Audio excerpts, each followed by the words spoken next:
thanks, First Minister, for the latest in a series of Brexit-related statements, which began last week. Now, we did have a semi-interesting one last week from your Brexit Minister, in which he was talking about things like your Welsh Government Brexit website, offering advice to businesses and organisations about contingency planning for leaving. And this, as I mentioned to you last week, this is all potentially useful stuff, and that's stuff that the Welsh Government should be doing, making contingency plans and offering advice.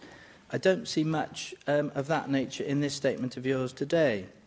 I was intrigued by part of your response to what Paul Davis raised when he was mentioning, well, I'm not sure who mentioned it, but the subject of the 1997 Welsh Assembly referendum cropped up, and you made the point that you kept answering the question in the same way. You said you answered it in 2001, you answered it again in 2005. What may have, a general election. Okay, what the point that you may have omitted to mention is that in the meantime, in 1999, this place was actually set up.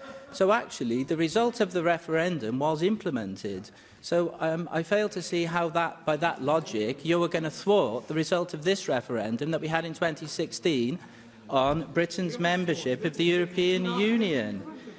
Now, in terms of this statement today, there is nothing in it that is new. You are relating positions from the UK government that we already know about. We know that Theresa May has said she won't delay the leaving date.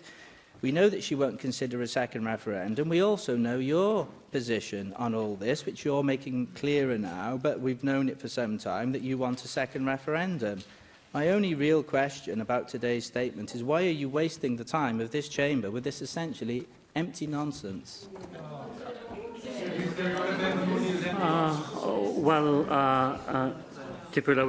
I don't regard it as a waste of time to debate on the floor of this Assembly matters which will have a direct impact in the lives of people every part of Wales, and where ministers are available to be questioned by Assembly members on the detail of the proposals that will be rehearsed here this afternoon. How could that possibly be a waste of time in a democratic forum?